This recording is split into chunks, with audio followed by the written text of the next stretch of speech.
Il faut que je vous raconte un truc à propos d'Alfred Hitchcock. En fait, je pense avoir trouvé quelque chose à propos de son œuvre que peu de gens connaissent. Et encore, quand je dis peu de gens, c'est pour pas trop me la péter. En fait, je pense avoir découvert la signification réelle, le sens caché des caméos d'Hitchcock dans ses films. Alors, si vous ne connaissez pas trop le cinéma d'Alfred Hitchcock, déjà, j'ai envie de vous dire, c'est normal. Ça fait quand même un petit peu 40 ans qu'il est mort, et donc, on peut bien le dire, son actu n'est pas des plus brûlantes. Et je dis pas ça parce qu'il s'est fait incinérer, ça n'a rien à voir.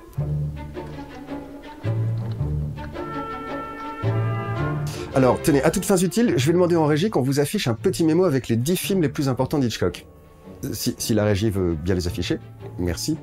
Voilà. Donc, si jamais vous avez la flemme de vous faire les 10, eh ben, je vous recommande de commencer par la fin de la liste, mais en sautant le dernier. Pas de printemps pour Marnie. Voilà, vous pourrez vous le faire après. Si en revanche, vous avez déjà vu des films d'Hitchcock, j'ai une petite question pour vous. À votre avis, Hitchcock, il en a réalisé combien des longs métrages? 15 réponse A, 30 réponse B, ou 54 dont 1 est perdu, réponse C. Donc à moins d'être un méga spécialiste ou d'animer une chaîne YouTube orientée cinoche et de vous être lancé dans un truc beaucoup plus compliqué que prévu, personne n'a vu tous les films d'Hitchcock.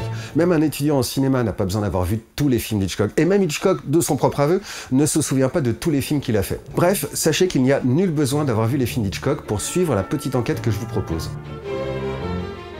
Good evening.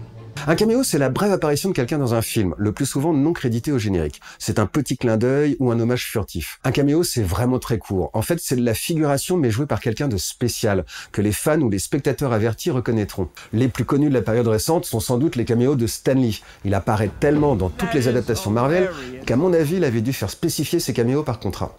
Mais ce que fait Hitchcock, c'est un genre particulier de caméo, c'est ce qu'on pourrait appeler des auto-caméos. C'est-à-dire quand le réalisateur lui-même apparaît dans son propre film. Un peu comme s'il faisait des selfies cinématographiques. Truffaut, Godard, Terrence Malick, Kubrick, Scorsese, Cronenberg. En fait, c'est limite si on n'aurait pas plus vite fait de citer les réalisateurs qui n'en font pas des caméos dans leur propre film. S'il est incontournable aujourd'hui, c'est parce que le caméo, c'est vraiment du gagnant-gagnant. Tellement que je dirais même c'est du gagnant-gagnant au carré. C'est gratifiant pour le réalisateur de montrer sa bouille, c'est gratifiant pour le spectateur de repérer un caméo parce que ça le fait passer directement de la catégorie spectateur lambda à la catégorie spectateur VIP membre du club élite. Ça donne des choses à dire à la presse spécialisée et ça alimente les forums. Ça crée de la valeur ajoutée à moindre frais et ça fait donc du producteur un producteur heureux.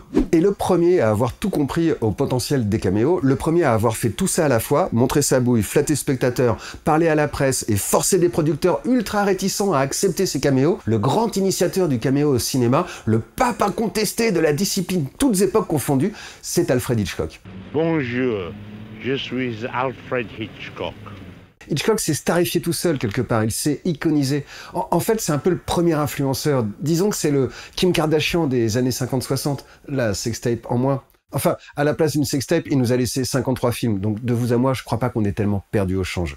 Hitchcock faisait des films grand public, mais en même temps très personnels, limite avant-gardistes, avec toujours plusieurs niveaux de lecture. I'm Alfred Hitchcock, I can prove it.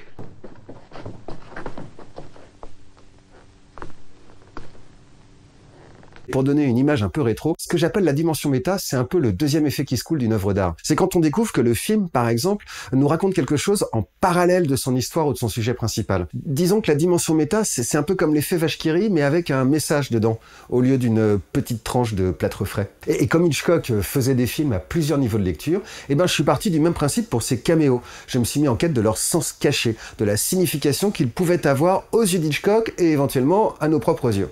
Alors à la base, j'admets que c'est pas forcément gagné de trouver un sens caché dans les caméos d'Hitchcock, parce que la plupart des caméos durent entre 3 et 5 secondes, et que dedans Hitchcock il fait vraiment des trucs basiques de figurants basiques. Alfred lit le journal, Alfred boit un coup, Alfred promène ses chiens, Alfred regarde passer les nanas, Alfred fume une clope, Alfred se balade en ville, Alfred prend le train, Alfred rate son bus.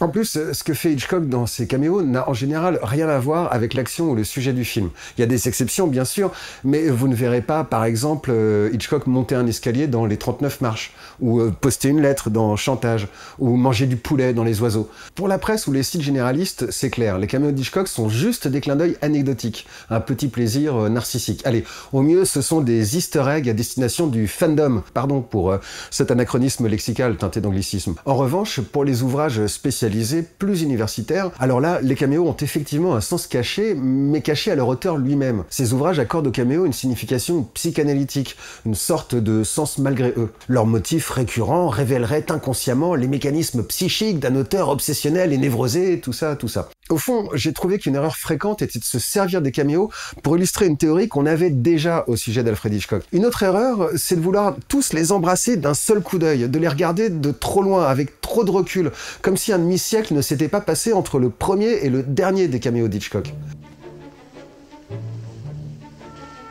Good evening, ladies and gentlemen. Alfred Hitchcock est né en Angleterre en 1899, dans la classe moyenne. Ses parents étaient marchands de fruits et légumes à Covent Garden. Il a grandi dans le quartier du East End, à Londres, le quartier où Jack l'Éventreur sévissait 10 ans à peine avant la naissance du petit Alfred. Après une formation d'ingénieur puis de graphiste, Hitchcock est embauché par les bureaux anglais de la future Paramount. Les films sont encore muets à l'époque, et Hitchcock devient chef des intertitres. C'est sur les plateaux de tournage qu'il fait la rencontre de celle qui deviendra sa femme, Alma Reville. Hitchcock raconte que s'il s'est mis à faire des films, c'était avant tout parce qu'il lui fallait un prétexte pour oser aborder Alma, qui était déjà une technicienne reconnue. Alfred et Alma formeront jusqu'à la mort un couple complice et fusionnel, les deux moitiés d'une même orange, disait d'eux leur fille unique, Patricia. Le couple Hitchcock part s'installer aux États-Unis en 1940, en Californie, près d'Hollywood évidemment. Hitchcock se fera naturaliser américain en 1955 et ils resteront en Californie jusqu'à leur mort. 1, 2, 3, 4. Par son génie visuel, son sens du spectacle et sa connaissance de la psyché humaine, Hitchcock est donc un des cinéastes les plus influents du XXe siècle. Outre les thrillers et les films d'espionnage qui sont sa marque de fabrique, les historiens s'accordent à dire que les films d'Hitchcock ont inspiré des pans entiers du cinéma populaire contemporain. Par exemple, avec Les Oiseaux en 1963, Hitchcock pose les bases du film catastrophe moderne, des bases qui seront largement reprises ensuite par Spielberg dans son quasi-remake des Oiseaux, Les Dents de la Mer. Des bases qui seront copieusement déclinées par la suite par tous les films catastrophes comme Le Pic de Dante, San Andreas et j'en passe. Avec Les 39 marches, en 1935, Hitchcock pose les bases du film de romance et d'aventure, dont s'inspireront ensuite des films comme À la poursuite du diamant vert, 6 jours 7 nuits ou Night and Day.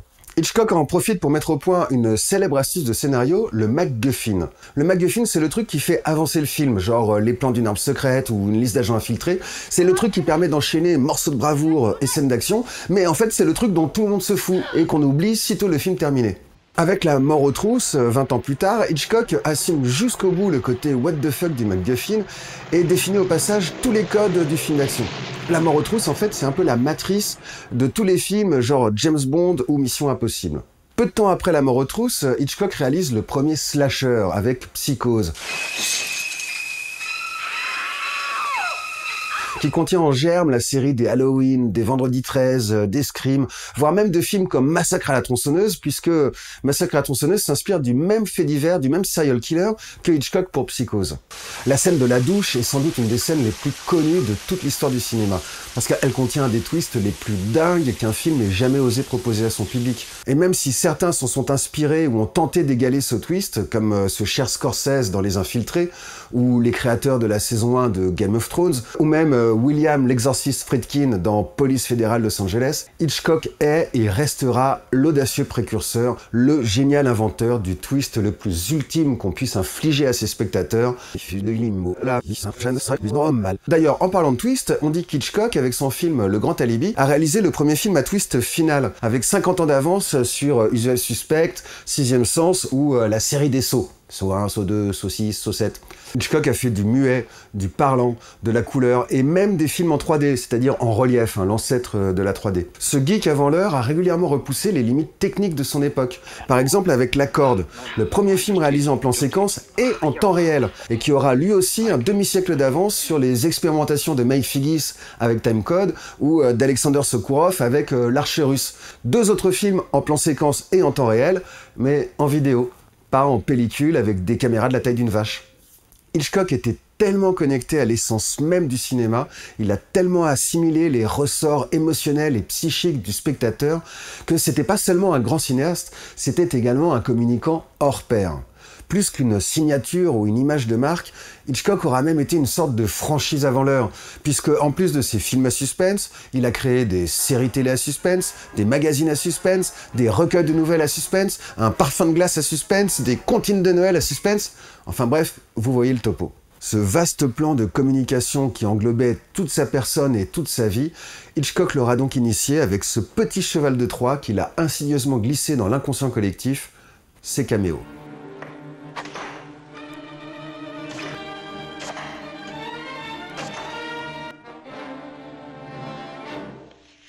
Alors, en termes de méthodologie, je me suis dit que j'allais opter pour la simplicité, que j'allais suivre Hitchcock pas à pas et étudier ses caméos un par un.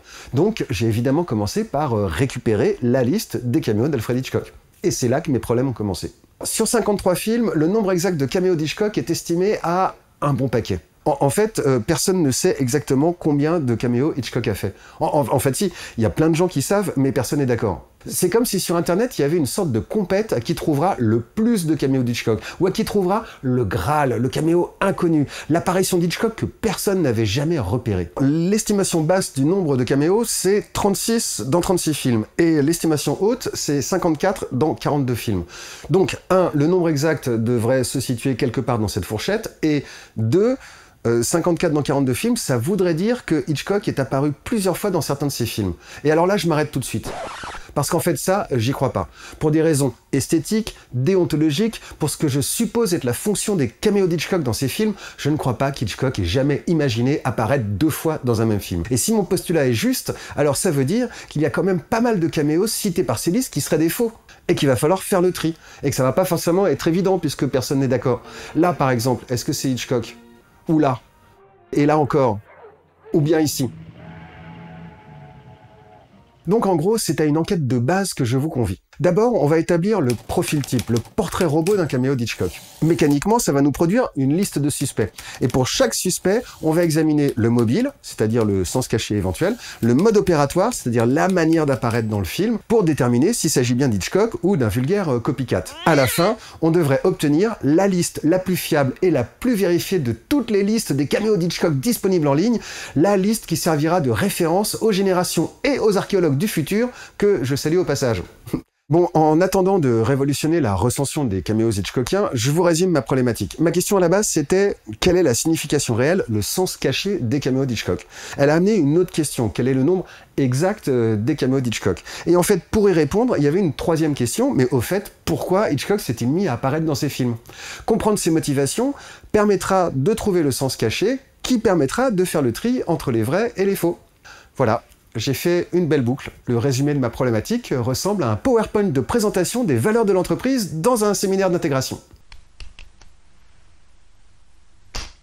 Alors, pourquoi Hitchcock s'est-il mis à apparaître dans ses films ? Le mieux, ce serait encore de lui demander. Mais il est mort. Mais il y a des interviews. Donc le premier à poser à Hitchcock la question de ses caméos, c'était François Truffaut. Non pas le mec des magasins qui vendent des graines ou des sextoys pour animaux de compagnie, le réalisateur des 400 coups, le membre fondateur de la Nouvelle Vague et grand admirateur d'Hitchcock. Le long entretien qu'ils eurent en 1962 donnera naissance au plus célèbre livre sur le cinéma, le Hitchcock Truffaut. Alors, monsieur Hitchcock, pourquoi apparaissez-vous dans vos films ? C'était strictement utilitaire. Il fallait meubler l'écran. Bon, ok, j'arrête. Plus tard, c'est devenu une superstition, et ensuite c'est devenu un gag. Mais à présent, c'est un gag assez encombrant, et pour permettre aux gens de regarder le film tranquillement, je prends soin de me montrer ostensiblement dans les 5 premières minutes du film. Bon, déjà, s'il prend soin de faire son gag encombrant dans les 5 premières minutes du film, on peut raisonnablement en déduire qu'il n'apparaît bien qu'une seule fois par film, ce qui donne du poids à mon postulat. Donc 54 caméos dans 42 films, on y croit de moins en moins. Au moment de l'entretien, en 1962, ça fait déjà près de 40 ans que Hitchcock fait des films et donc des caméos. Alors résumer 40 ans de pratique en 3 phrases, forcément, c'est un peu court. Ce que je pense, c'est qu'entre le début de sa carrière et le sommet de son art, les enjeux autour des caméos ont forcément évolué, tout comme sa manière de les appréhender. Prenons sa jeunesse par exemple. Hitchcock a reçu une formation de graphiste et a commencé sa carrière en tant que tel. Or au départ, caméo est le terme italien pour désigner ce qu'en français on appelle un camé. Avec un E après le « et », ne confondons pas les sujets. Donc à la base, un caméo, un camé, c'est un bijou en pierre finement ciselée à l'effigie d'une personne, un peu comme le côté face d'une pièce. Mais à la Renaissance, le terme caméo par extension s'est mis à désigner autre chose, à savoir les petits autoportraits que les peintres glissaient discrètement dans leurs tableaux pour les signer, parce qu'à l'époque, ça ne se faisait pas encore de signer les tableaux. Et je crois que l'idée du caméo chez Hitchcock remonte à cette période, avant même ses débuts de metteur en scène. Vers 1923, à l'époque où son métier était de dessiner les fioritures décorant les intertitres dans les films muets, Hitchcock s'exerça à dessiner son autoportrait. Cet autoportrait qu'il a fait ressemble furieusement à un caméromain. C'est son visage de profil, son fameux profil gauche, en 9 petits traits précis et épurés qui reprennent les rondeurs pouponnes et la moue boudeuse caractéristique du maître du suspense. C'est un caméo qui allait devenir mondialement célèbre grâce au générique de son émission de télé, Alfred Hitchcock présente. Donc, si on prend les caméos au sens étymologique, on peut dire que Hitchcock a commencé à faire dans le caméo avant même de tourner ses premiers films. Donc par la suite, Hitchcock s'est mis à apparaître dans ses films et donc à introduire dans le cinéma cette pratique venue des peintres italiens du Quattrocento. Après tout, la position d'un jeune réalisateur sans pouvoir, inféodé à son producteur et enchaînant les films de commande, c'est une position qu'on peut comparer à celle d'un peintre de la Renaissance face à son mécène. Je pense qu'on a donc là une des toutes premières motivations au caméo d'Hitchcock, signé par une apparition les films dont il est le plus fier. Et c'est vrai qu'à ses débuts en Angleterre, il apparaît dans environ un film sur 3. Mais dès qu'il arrive aux États-Unis, il se met à apparaître dans tous. Donc, soit il a un petit peu perdu en lucidité et il est fier de tout ce qu'il fait, soit on peut imaginer que la fonction des caméos a évolué avec son exil américain. C'est donc à 40 ans, en 1939, que Hitchcock part continuer sa carrière aux États-Unis. Et quelque part, Hitchcock repart de zéro et se retrouve à nouveau dans la peau d'un jeune réalisateur sans pouvoir et qui doit faire ses preuves. Et c'est vrai qu'à Hollywood, à l'époque, les réalisateurs sont traités comme des sous-fifres, comme de vulgaires techniciens.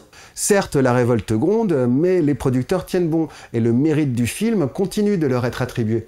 Parce qu'après tout, c'est ce qu'ils pensent, c'est eux qui ont choisi le sujet, c'est eux qui ont engagé les comédiens, recruté l'équipe technique, et c'est eux qui ont le final cut. Donc, un réal qui se la pète en apparaissant dans son film, ça ne passe pas. Enfin, ça n'aurait pas dû passer. Cette lutte à la fois égotique et esthétique est à mon avis la raison pour laquelle Hitchcock a décidé, dès son premier film à Hollywood, de signer tous ses films américains par un caméo. Ils sont un moyen pour Hitchcock de revendiquer la paternité de son projet contre les prétentions prédatrices du producteur, et d'affirmer qu'un film n'a effectivement qu'un seul auteur, son réalisateur. Cette lutte esthétique débouchera sur la nouvelle vague, cette révolution culturelle des années 50 et 60, qui imposera définitivement l'idée que le metteur en scène est bien le seul et véritable auteur d'un film. Allez vous faire foutre. Les caméos d'Hitchcock sont donc à la fois une signature, un acte de résistance et une sorte de manifeste esthétique. Alors, étant donné les enjeux, j'espère que vous conviendrez avec moi pour dire que la piste de caméos fait au pif en improvisant des actions de figurants basiques est de moins en moins crédible. Et d'ailleurs, quand on connaît un peu les films d'Hitchcock, on s'aperçoit bien vite que les caméos n'interviennent pas n'importe où dans le récit. Time is very important to the characters in tonight's story. Alors, j'emprunte cette théorie au livre Hitchcock's Motives de Michael Walker. Exemple à l'appui, l'auteur nous montre que très souvent, Hitchcock apparaît juste avant un moment important de l'histoire. Le plus souvent, le caméo est comme un signe avant-coureur, l'annonce d'un événement grave et perturbateur. Hitchcock se manifeste comme pour rappeler à qui de droit que c'est bien lui, le démiurge régnant sur l'univers de son film, et que tout ce qui arrive est le fruit de sa volonté. Si on suit Michael Walker, un caméo d'Hitchcock intervient donc idéalement juste avant ce qu'on appelle l'incident déclencheur, c'est-à-dire à la fin des scènes d'exposition. Mais il y a d'autres moments propices au rebondissement dans un film, et le caméo pourra tout aussi bien intervenir juste après le générique de début si le film commence sur les chapeaux de roue, ou avant un rebondissement important dans l'acte 1 au milieu du film, ou même juste avant le dénouement final, parce que lui aussi peut être une forme de rebondissement. Donc la toute première règle s'agissant des caméos d'Hitchcock, c'est qu'il y aura toujours des exceptions. Et c'est normal, je vous rappelle que sa carrière s'étend sur un demi-siècle, à cheval sur 2 continents, avec une guerre mondiale au milieu. Enfin, si Hitchcock apparaît avant un moment grave ou important, on peut aussi en déduire qu'il apparaît plutôt dans des moments de calme, de tension moindre, des moments où l'attention du spectateur peut être brièvement détournée de l'intrigue sans porter préjudice au film. Voilà, on a déjà une première vision globale du contexte et de son évolution. Hitchcock a d'abord fait des caméos pour signer ses films, ensuite il en a fait un argument marketing pour les imposer aux producteurs et lutter contre leurs prétentions artistiques. Dans tous les cas, on a vu qu'il choisissait soigneusement le moment de leur apparition. On va maintenant pouvoir se concentrer sur leur sens caché et leur nombre exact. On va se mettre en jambe avec une première session facile, les vrais caméos de sa jeunesse, ceux de sa période anglaise, période durant laquelle il apparaît dans environ un film sur 3.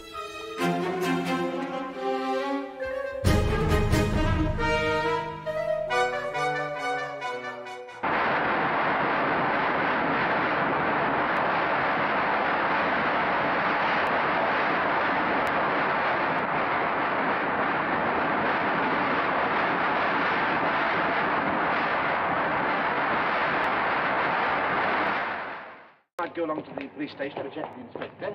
He knows me. And then,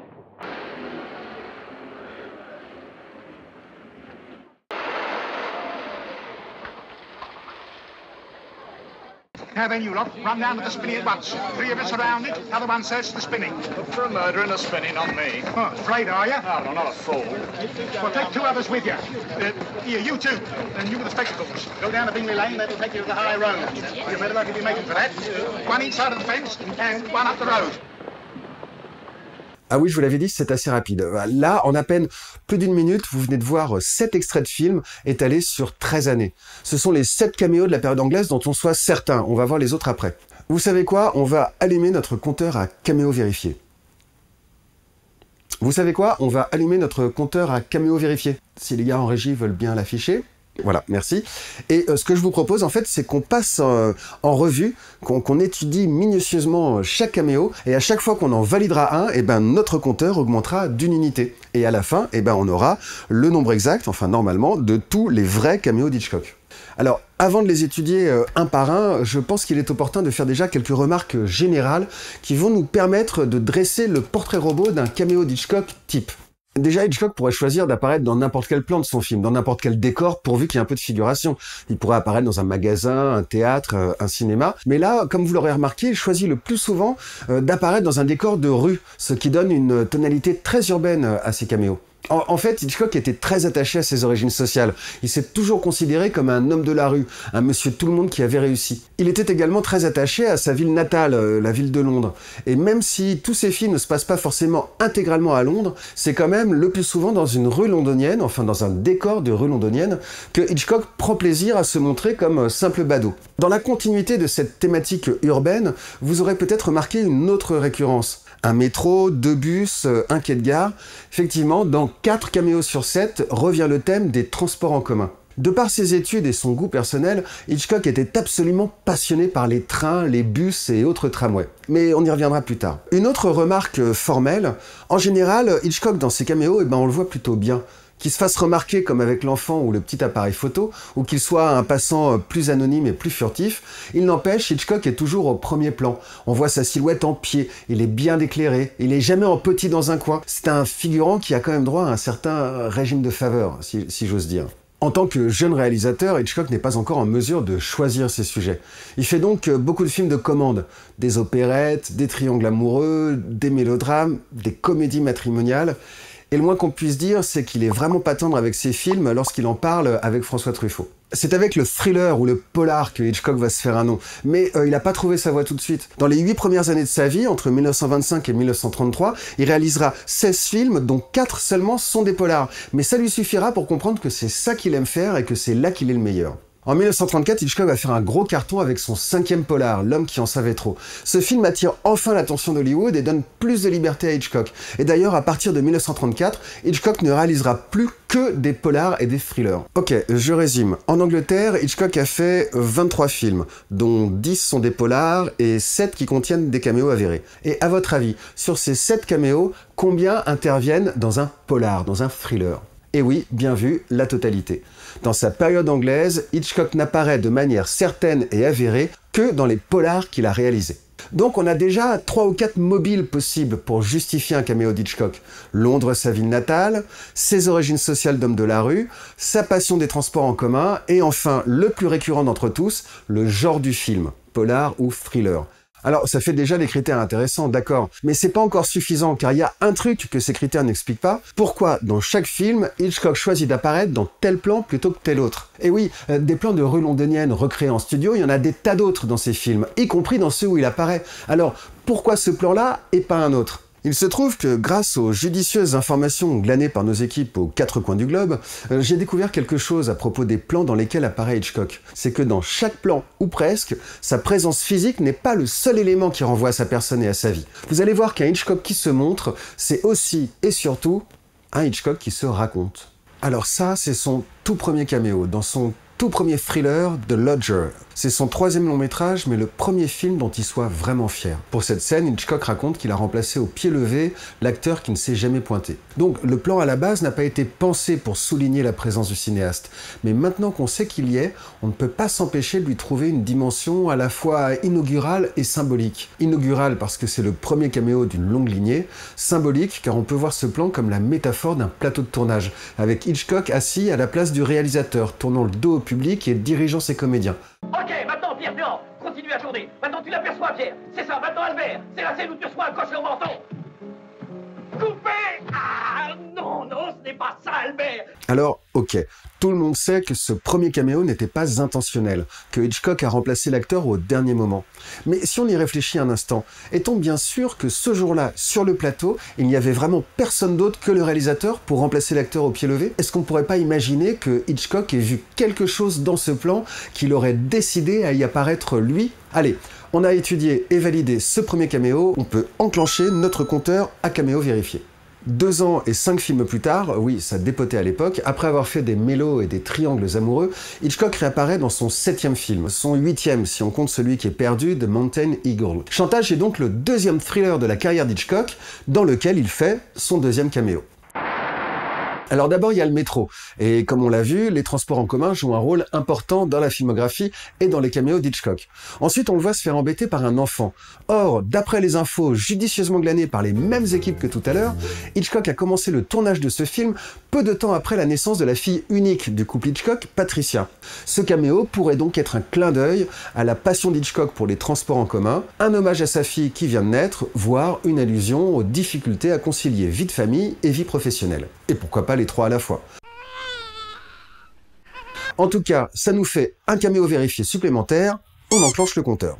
And then we'll go round to Stuart's lodgings, and then we might go along to the police station to check the inspector. He knows me, and then... Après 2 mélodrames, L'homme de l'île de Man et Junon et Le Pan, c'est dans son 3e thriller, Meurtre, que Hitchcock fait son 3e caméo avéré. D'ailleurs, il devait y tenir parce qu'il l'a laissé malgré l'énorme micro qui apparaît gauche cadre. Hitchcock traverse l'écran comme n'importe quel figurant, sauf qu'il passe devant les comédiens et non derrière, encore ce petit traitement de faveur. Il passe au bras d'une femme qui pourrait être la sienne, Alma Reville.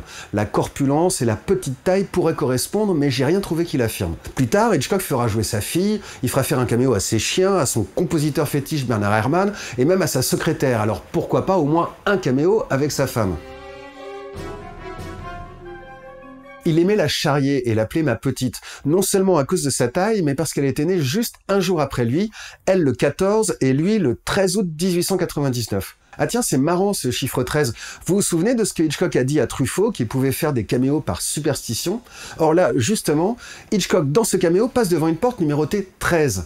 Alors, on sait que c'est son 3e caméo dans son 3e thriller, mais figurez-vous que si on compte les longs métrages signés par Hitchcock, en incluant son premier film inachevé, numéro 13, tiens donc, eh bien, ce que nous avons là, c'est Hitchcock, né un 13, dont le premier film s'appelle Numéro 13, qui passe devant un numéro 13 dans son 13e film.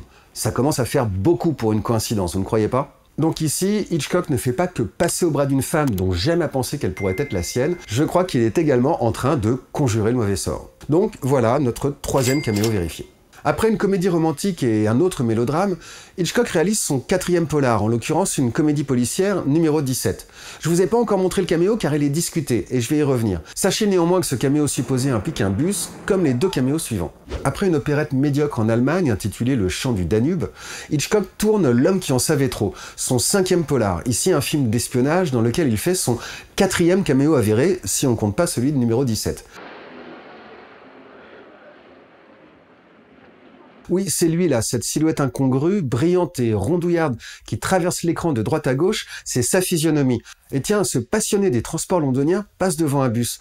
Alors, je suis personnellement convaincu qu'il s'agit bien de lui, mais une conviction, ça ne suffit pas nécessairement à emporter l'adhésion. Et alors, ça tombe bien, parce qu'il y a justement dans le plan un élément qu'on peut rattacher à la biographie d'Hitchcock. Il y a le bus, bien sûr, mais plus précisément, il y a le bandeau publicitaire sur le bus.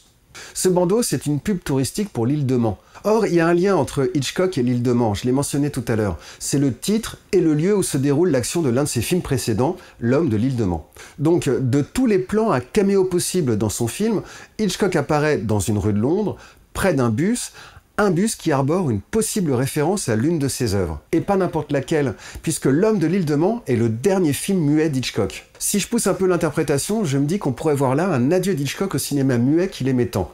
Avec ce bus qui va dans le mur, presque au sens propre, c'est peut-être tout le cinéma muet, symbolisé par cette référence au dernier film muet d'Hitchcock, qu'on voit disparaître avec lui. Donc, si vous tombez sur une liste qui ne cite pas ce caméo, ce qui arrive assez souvent, eh ben vous pouvez la considérer comme incomplète. Voilà en tout cas notre 4e caméo vérifié. Son film suivant, Les 39 marches, est encore un film d'espionnage. C'est son 6e thriller dans lequel Hitchcock fait son 5e caméo avéré, et tiens, le voilà encore qui passe devant un bus.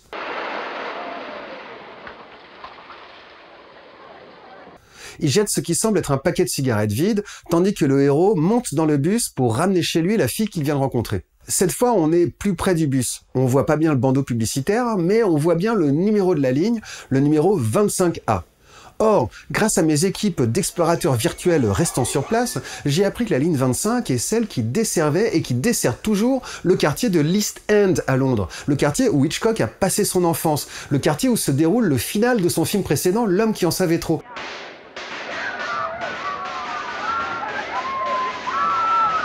Il faut pas prendre à la légère le goût d'Hitchcock pour les transports en commun.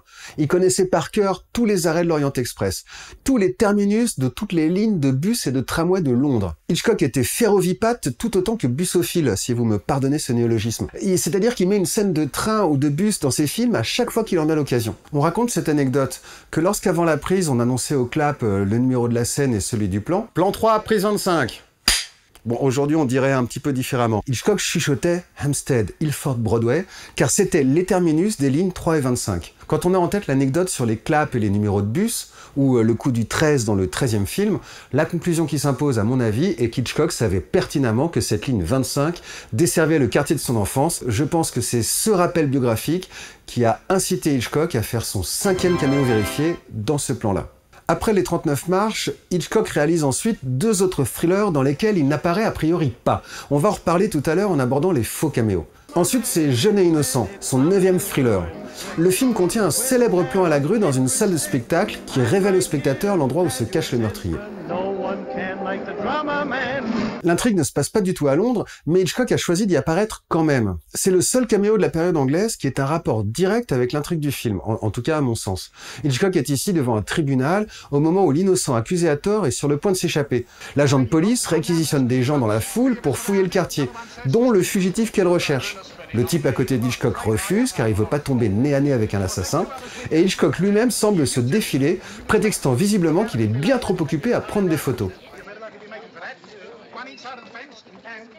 Or, ce sont sûrement de mauvaises photos qu'il est en train de prendre. Il n'y a qu'à voir le matériel et l'angle de prise de vue. Hitchcock qui prendrait de mauvaises photos? Ouais.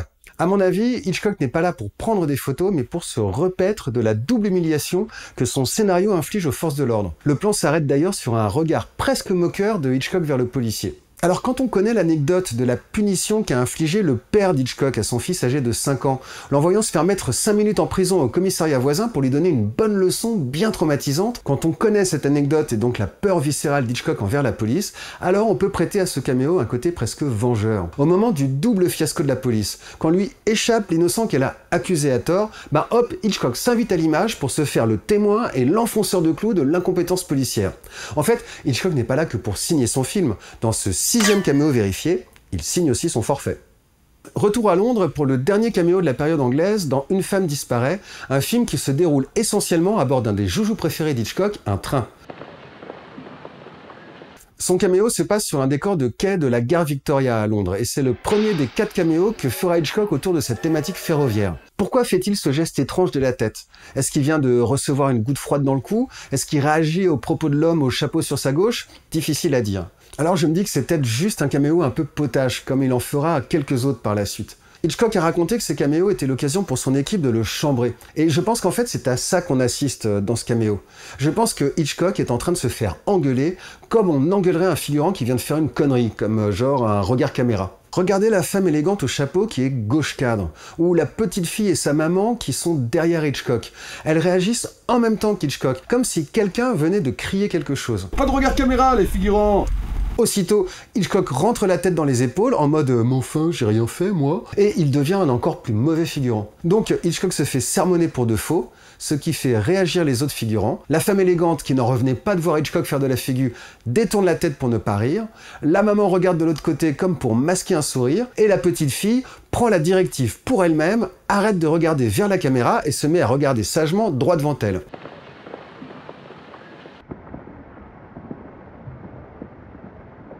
Ce caméo arrive à la toute fin du film, donc peut-être à la fin du tournage, quand l'ambiance était plus détendue. J'avoue qu'à part le train et le côté potache, je suis un peu léger sur ce coup-là en termes de sens caché. Alors, si vous avez des infos ou des idées concernant ce 7e caméo vérifié, je suis preneur. Good evening, ladies and gentlemen. C'était donc le dernier caméo officiel et avéré de la période anglaise d'Hitchcock. Il n'apparaît pas dans son tout dernier film anglais, La Taverne de la Jamaïque, sorti en 1939. C'est un film d'aventure avec certains côtés thriller, mais c'est surtout un film en costume. L'action se passe dans un village de pêcheurs au début du 19e siècle. Il n'y a donc évidemment ni gare, ni bus, ni rien qui puisse faire écho à la vie d'Hitchcock. Et à vrai dire, je vois pas Hitchcock se grimer ou se costumer pour apparaître dans un de ses films. Et encore moins apparaître à une époque où il n'existait pas. Donc pour moi, il n'y a rien d'étonnant à ce qu'il ne fasse pas de caméo dans son dernier film, La Taverne de la Jamaïque. Mais qu'en est-il des 3 autres vrais polars qu'il a fait et dans lesquels il n'apparaît pas non plus, à savoir numéro 17, Sabotage et 4 de l'espionnage? Eh bien, il y a des gens qui se sont donné beaucoup de mal pour trouver Hitchcock dans Sabotage et dans 4 d'espionnage. Et il y a 2 endroits dans chaque film qui reviennent souvent dans la liste des caméos possibles. Nous avons soumis ces 2 fois 2 extraits à notre batterie d'analystes confirmés, et ces extraits n'ont pas résisté bien longtemps à leur examen approfondi. Vous savez quoi? C'est le moment d'allumer notre compteur à faux caméos et de comparer les caméos suspects à notre portrait robot du caméotype. Dans Sabotage, le premier plan incriminé coche certaines cases du caméotype, c'est vrai.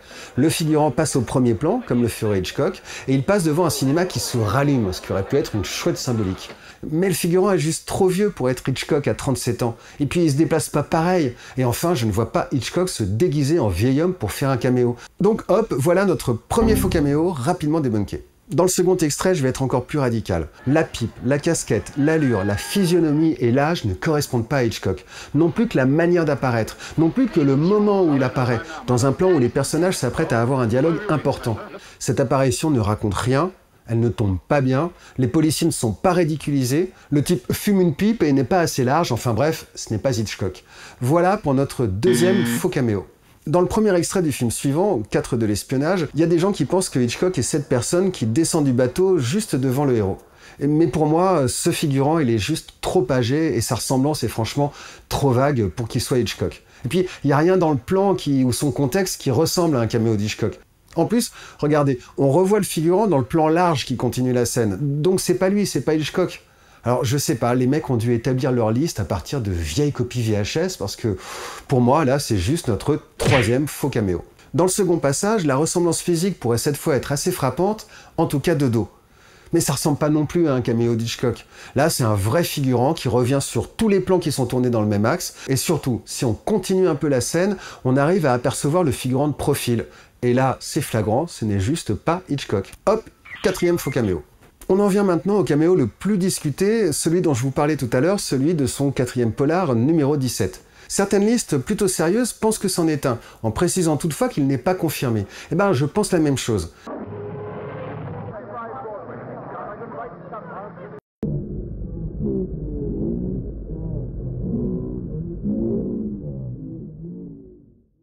Il n'y a pas d'autre caméo suspect dans le film, il y a une vague ressemblance, ce serait son 4e caméo dans son 4e thriller, en l'occurrence une comédie policière, et ça se passe dans un bus. Enfin, dans un décor de bus que des machinistes doivent secouer depuis l'extérieur pour imiter les chaos de la route. Et ce bus d'ailleurs a dû être découpé ou ouvert à l'arrière, car si vous regardez bien, quand le bus bouge, la caméra, elle, ne bouge pas, comme si elle n'était pas solidaire de l'habitacle. Alors déjà, je me dis que pour un busophile comme Hitchcock, l'occasion devait être trop belle de s'offrir un petit tour dans le manège qu'on avait construit pour son film. Mais surtout, étant donné le côté exigu du décor, je me dis qu'il y avait même une certaine logique à ce que Hitchcock se soit glissé parmi les occupants du bus. Déjà, ça fait gagner une place de figurant, et puis il n'y avait pas de retour vidéo à l'époque, et sans doute guère de place aux côtés de l'opérateur caméra planqué sous son gros tissu noir, là, sous son borgnole. Donc si Hitchcock n'était pas monté à l'intérieur du bus, il se serait retrouvé coincé à l'extérieur, ce qui aurait été compliqué pour diriger ses comédiens et voir ce qui se passe. Donc là, pour moi, c'est juste logique, vu le décor, que Hitchcock se soit glissé parmi ses comédiens pour les voir et les diriger. Je sais pas jusqu'à quel point c'est un caméo intentionnel ou juste pratico-accidentel. À mon avis, c'est plutôt la deuxième option, parce que par ailleurs, Hitchcock n'est pas très fier de ce film. Mais dans tous les cas, il s'agit bien, pour moi, d'une apparition physique d'Hitchcock dans un de ses films. Alors peut-être qu'une version restaurée en 4K nous permettra un jour de trancher plus nettement. En tout cas, pour moi, c'est un vrai caméo. Non confirmé, mais un caméo quand même. Donc, on enclenche notre compteur à vrai caméo. Voilà, on a donc 8 caméos, dont un non confirmé, dans 8 polars. Et une question, pourquoi y a-t-il 2 polars dans lesquels Hitchcock n'apparaît pas ? J'ai 2 ou 3 hypothèses, mais pas de réponse définitive. La première hypothèse, c'est que s'il ne fait des caméos que dans les films qu'il aime et qu'il revendique, alors c'est qu'il n'a pas apprécié de faire ces 2 films-là, Sabotage et 4 de l'espionnage. Ou alors qu'il n'aimait pas assez leur scénario. Et il est d'ailleurs assez sévère quand il parle de ces films-là avec Truffaut. L'autre hypothèse, je voudrais l'illustrer avec Meurtre, vous savez, son 13e film. C'était une coproduction avec l'Allemagne, et comme le doublage n'existait pas encore à l'époque, Hitchcock a tourné 2 versions du film simultanément, l'une avec des acteurs anglais et l'autre avec des acteurs allemands. C'était assez courant à l'époque. Cette version de Meurtre sortira en Allemagne sous le titre Marie, et elle n'est pas comptabilisée dans les films d'Hitchcock car c'est vraiment le même film. Alors forcément, j'étais très curieux de savoir si Hitchcock allait également faire un caméo avec ses acteurs allemands, parce que d'une manière ou d'une autre, ce serait sûrement très éclairant. Regardez.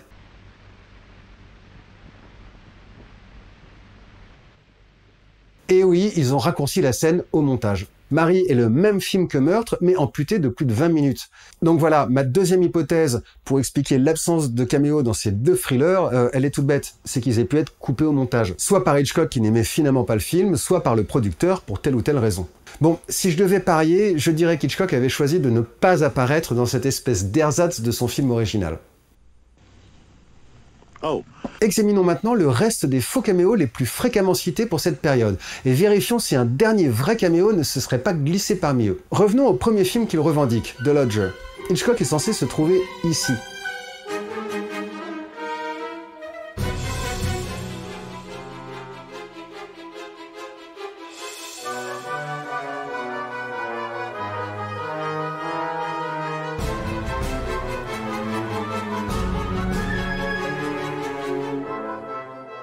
Et bon, franchement, déjà, que la personne de dos ici soit la même que celle de face là, je trouve que ça ne colle pas physiquement. Selon moi, Hitchcock était plus enveloppé. Il n'avait pas ce genre d'yeux qui semble ici très clair. Et comme je vous le disais, qu'il apparaisse 2 fois dans le même film me paraît également plus qu'improbable. Si à la base il apparaît dans The Lodger, c'était pour remplacer un comédien au pied levé. Ici, dans cette scène, la question ne se pose pas. Il avait plein de figurants à disposition. Comme je vous l'ai déjà dit, je vois pas non plus Hitchcock se costumer ou mettre une fausse barbe pour apparaître dans son film. Et puis, c'est pas une apparition discrète. Le personnage revient dans de nombreux plans. Et il participe même à l'action en essayant lui aussi de décrocher le type suspendu. Enfin, ce soi-disant caméo intervient non pas à un moment de transition, mais au contraire au moment du climax, de la scène la plus intense du film. C'est une scène compliquée, tournée à plusieurs caméras, et je ne vois juste pas le jeune Hitchcock s'amuser à aller faire de la figure pendant le tournage du moment clé de son film. Alors pourquoi ce faux caméo est-il encore cité comme caméo probable ? Eh bien c'est parce que c'est Truffaut qui a dit que c'en était un. Dans la note de bas de page qui accompagne la citation que je vous ai lue, c'est Truffaut qui, le premier, dit qu'Hitchcock apparaît dans cette scène. Bon, on va pas lui jeter la pierre, à l'époque il pouvait voir le film qu'en salle. Mais à tous les autres qui ont repris cette soi-disant info sans aller la vérifier, là moi je dis, peut mieux faire. Ce caméo est un faux, c'est même notre 5e faux caméo, et je suis loin d'être le seul à le penser. Nous avons fait le tour des vrais et des faux caméos dans les polars d'Hitchcock. Mais il nous reste 2 caméos à examiner dans des films qui ne sont pas des polars. Le premier intervient dans le film qu'il a fait juste après The Lodger, et dont Hitchcock a dit à Truffaut qu'il en était plutôt fier. Il s'agit de The Ring, un triangle amoureux sorti la même année que The Lodger en 1927. Et alors Hitchcock serait le jeune homme à casquette qui mâche du chewing-gum là, un peu en haut à droite. Alors, il pourrait y avoir une vague ressemblance, mais pour tout vous dire, je trouve que le type là est plus beau qu'Hitchcock. J'ai l'impression qu'il a un plus joli nez, et puis je ne vois pas ce que Hitchcock viendrait faire dans ce plan. Pour le coup, il n'a remplacé personne au pied levé, et pourquoi apparaître aussi discrètement et aussi furtivement? Si on regarde chaque visage de chaque figurant de tous les films d'Hitchcock, eh ben oui, forcément, statistiquement, on finira par trouver des gens qui lui ressemblent. La ressemblance physique n'est pas suffisante, il faut aussi prendre en considération le moment du film, la façon qu'il a d'apparaître, la signification potentielle. Or là, à part les traits du visage, rien ici ne fait penser à un caméo d'Hitchcock. Pour moi, c'est donc notre 6e faux caméo. Le dernier caméo dont je voulais vous parler pour la période anglaise est considéré par beaucoup comme un vrai caméo. C'est le cas par exemple de Michael Walker, l'auteur du livre Hitchcock's Motives. Alors, je suis peut-être plus physionomiste que la moyenne des universitaires, mais selon moi, ce caméo est un faux. Et je peux l'affirmer d'autant plus tranquillement que j'en ai trouvé une confirmation. Le British Film Institute s'est lancé dans la restauration et la préservation des 9 films muets d'Hitchcock. Et il se trouve que les gens chargés de la restauration ont consulté attentivement ce passage dans une résolution et une qualité à laquelle personne d'autre n'a encore jamais eu accès. Et ils sont formels, ce n'est pas un caméo d'Hitchcock. Voilà en tout cas notre 7e et dernier faux caméo.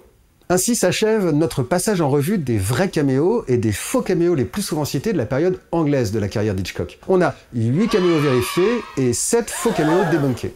Dans la deuxième partie de l'épisode, nous continuerons de suivre les petites miettes autobiographiques laissées par Hitchcock dans son œuvre. Pour ça, nous allons le suivre aux États-Unis, le pays qui pouvait lui proposer des moyens à la mesure de son talent. Une fois à Hollywood, Hitchcock va systématiser ses caméos, pour attirer la presse et les commentateurs, bref, pour faire du buzz. Mais du fait de leur fréquence et du besoin de se renouveler, les caméos d'Hitchcock vont s'enrichir d'autres thèmes, d'autres significations que juste autobiographiques. Je vous ai dit qu'Hitchcock avait fait 30 films à Hollywood, et qu'il apparaissait dans tous. Donc 8 caméos anglais plus 30 américains, ça devrait faire 38 vrais caméos.